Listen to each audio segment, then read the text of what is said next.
40대 여성 피살 사건을 수사 중인 경찰은 김종원 씨를 유력한 용의자로 보고 공개 수사에 나섰습니다. 추인살인 용의자 김종헌, 키 160cm의 왜소한 체격입니다. 잘 봐주셔야겠네요. 용의자 김종헌은 집에서 1km가량 떨어진 곳에 전자발찌를 버리고 도주한 상태.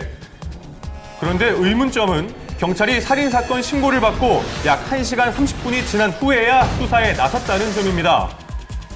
예. 가명으로 들어가죠. 가명으로요? 만약에만 홍길동이 이렇게 돼야 되는데 통상적으로는 민지, 민이 이렇게 들어오니까 가명이 들어오니까 전혀 엉뚱한 게 찾아야 되니까 이게 누군지 어디에 있는지 전화번호를 또 확인해야 되고 이런 과정이 시간이 흘러가는 거죠. 당시 법무부 중앙관제센터에서는 경찰의 요청에 용의자 위치를 파악하고 그와 전화 통화까지 했지만 전자발찌 충전기를 찾고 있다는 용의자의 말만 믿고 이를 경찰에 알리지 않았습니다. 법무부와 경찰의 공조가 늦어지는 사이 살인 용의자 김종헌은 유유히 잠적했습니다. 사안이 아무래도 살인 사건이다 보니까 좀 더 그래도 빨랐어야 되는 거 아니냐. 그거는 일단. 어떤 절차가 있지. 네. 우리가 그 시스템을 관리하는 거 아니기 때문에 보호관찰소에서 그 관리를 하는 쪽에서 공문을 요구하면 우리 공문을 줘야 되는 거예요. 일반 시민 입장에서는 그래도 살인 사건이면 좀 이제 급박한 일이라고 생각이 되는데 이제 그것도 이제 절차 때문에 좀 많이 늦어진 건 아닌가. 절차를 준수 안 할 수 없어요. 법이 있기 때문에. 그렇게. 용의자가 잡히지 않은 채 뒤늦게 피해자의 빈소가 마련됐습니다. 그때가 시간이 이제 이분들 다 퇴근하고 이후기 때문에 당직자 전화를 받았거든요. 그래서 중앙관제센터에 안내를 하면서 그 문의해라. 자, 이 사진을 잘 봐주십시오. 시민 여러분들의 적극적인 제보가 절실한 상황입니다. 네. 빠른 시일 내에 용의자 검거가 이루어지길 바랍니다.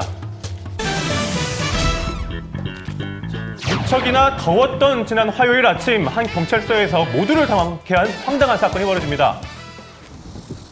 해당 경찰서를 찾아가 봤는데요. 무슨 일이었어요? 그때 당시에는 정부 시책상 관공서는 모두 다 이제 에어컨을 끄게 돼 있고 본인이 더웠는지 수갑을 한쪽만 차고 있는 상태에서 한쪽 손으로 전화를 걸어서 그걸 불렀던 것 같아요.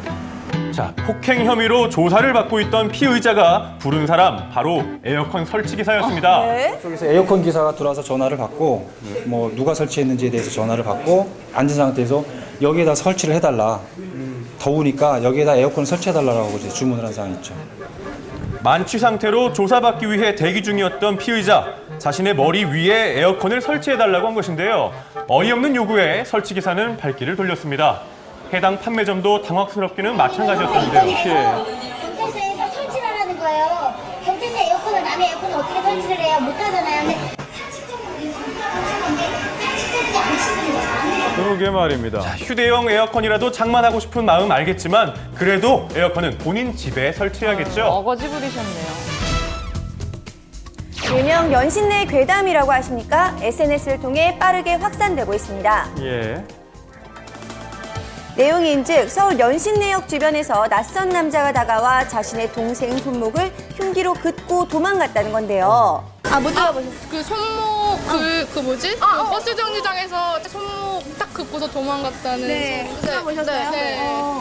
좀 소름 끼쳐요. 제가 주말마다 교회 때문에 오는데 그런 일이 있을까 봐 무서워요. 진실일까요? 네, SNS를 통해 빠른 속도로 확산된 이 괴담은 구체적인 시간과 장소를 언급해 주민들을 더욱더 불안하게 만들었는데요. 혹시 목격자가 있지는 않을까요? 아침 일찍부터 밤늦게 장사하는 데는 자세히 알아요.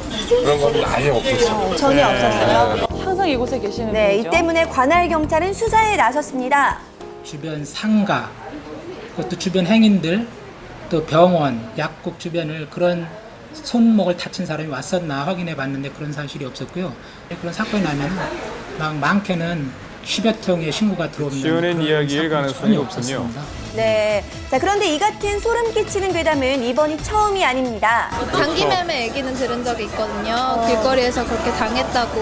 뭐지? 하수구 그런 데다가 시체를 염산 뿌려서 버린다 이런 것도 들어봤어요. 그게 제일 무서웠던 게 없을 텐데요. 네, 은밀하게 사람들의 장기를 거래한다는 장기 매매 괴담들 이 모두 허위 사실로 밝혀졌는데요.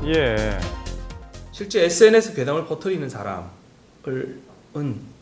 우리가 예전으로 본다면 바이러스를 만들어서 퍼뜨리는 사람과 동일하다는 거죠.